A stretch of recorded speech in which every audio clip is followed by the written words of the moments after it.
සුබ දවසක්.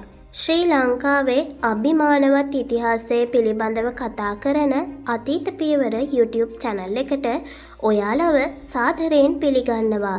ලක්දිව එක්සේසත් කළ අභීත දුටුගැමුණු මහරජුගේ විජයග්‍රහණය පිටුපස සිටි දස මහ යෝධයෝ ගැන ඔයාලා හොඳින් දන්නවා.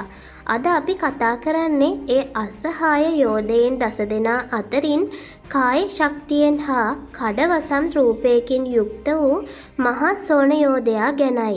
ඔහු කවුද? ඔහුගේ ශක්තිය කොපමණද? ඔහු මාතෘ භූමිය වෙනුවෙන් ඉටු කළ අසම සම මෙහෙවර මොකක්ද? මේ වීඩියෝ එකෙන් මහා සෝන යෝධයාගේ උපතේ සිට ඔහුගේ වීර ක්‍රියා දක්වා වූ තොරතුරු අපි අරගෙන එනවා. අපේ ඉතිහාසය සොයා යන මේ ගමනට ඔයාටත් එකතු වෙන්න පුළුවන්. ඔයාට කරන්න තියෙන්නේ අතීත පියවර YouTube channel එක subscribe කරලා ඒ ළඟම තියෙන notification bell එකත් click කරලා තියාගන්න එක.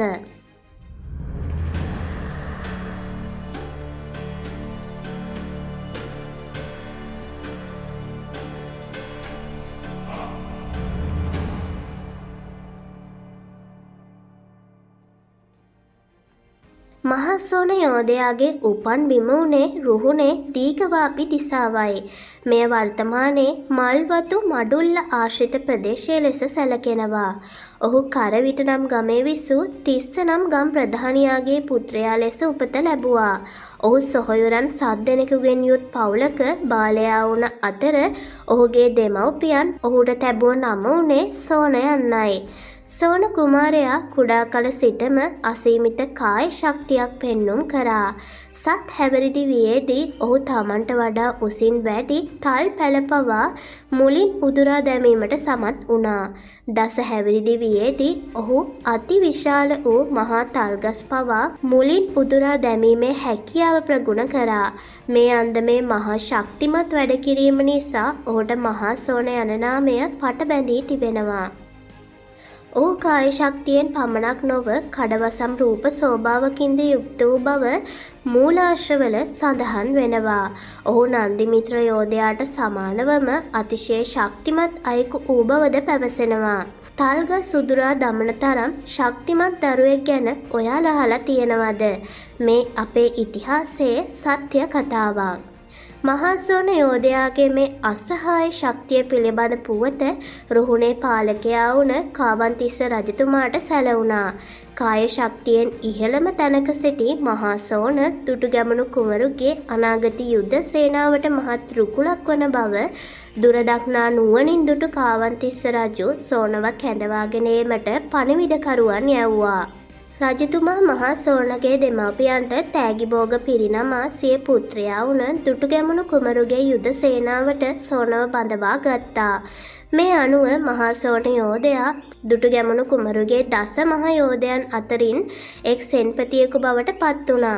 රජතුමා දස මහ යෝධයන් බඳවා ගත්තේ එකල එලාර රජුගෙන් රට මුදවා ගැනීමට අවශ්‍ය යුද සේනාවටයි. මහා සෝන වැනි ශක්තිමත් වූවන් ඒ අභියෝගයට මුහුණ දීමට සූදානම් වුණේ රට වෙනුවෙන්. මහා සෝන යෝධයාගේ සුවිශේෂීම දස්කම් ප්‍රදර්ශනය වුණේ ලක්දිව ඉතිහාසයේ ඉතා වැදගත් සටන් බිම්වලදී. දුටුගැමුණු රජු උතුරු සටනට පෙර මහා සෝන යෝධයා විසින් මහා චත්‍ර නම් බලවත් දෙමළ සෙන්පතියෙකු මැරූ බව වාර්තා වෙනවා. විජිතපුරේ යනු දුටුගැමුණු රජුහට එලාර රජුට එරෙහිව යාමට තිබූ ප්‍රබලම බලකොටු වලින් එකක්. මේ එලාරගේ හමුදා ඉතා ශක්තිමත්ව ආරක්ෂා කරා. විජිතපුර බලකොටුවේ නැගෙනහිර ద్వාරයේ බිඳ දැමීමේ වගකීම පැවරුණේ මහා සෝන කෝටයිම්බර සහ තේරපුත්තාබේ යෝධයින්ටයි. සටනේදී මහා සෝන යෝධයා සිය බාහුවෙන් ඇන බලකොටුවේ ප්‍රාකාරයේ බිඳ දැමීමට සමත් වූ බව ඉතිහාසයේ සඳහන් වෙනවා.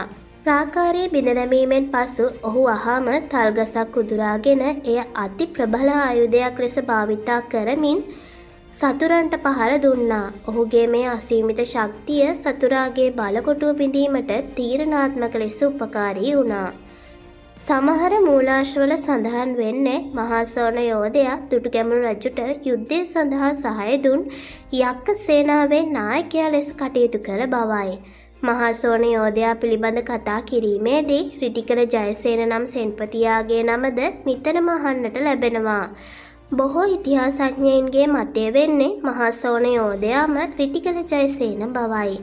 රිටිගල ප්‍රදේශයේ වර්තමානයේ උගන්වනු ලබන ප්‍රකට රිටිගල විශුද්ධි අංගම් ශාස්ත්‍රයේ පරම්පරාවේ ආරම්භකයා වූයේ මොහු බව ජනප්‍රවාදයේ සඳහන් වෙනවා.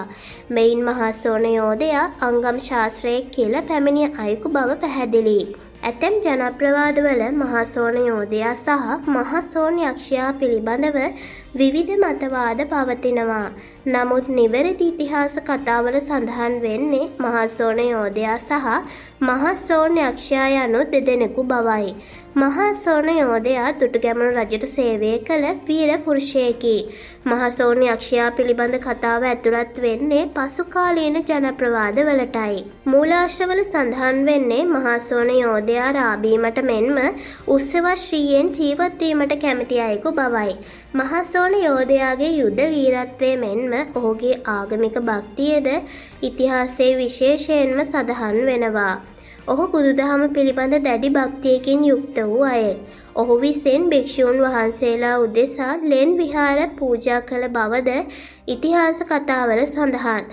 මෙයින් පැහැදිලි වෙන්නේ ඔහු සටන් බිමේ රණශූරයෙක් මෙන්ම රටේ ආගමික හා සමාජීය දියුණුවට දායක වූ උතුම් පුරුෂයෙක් බවයි.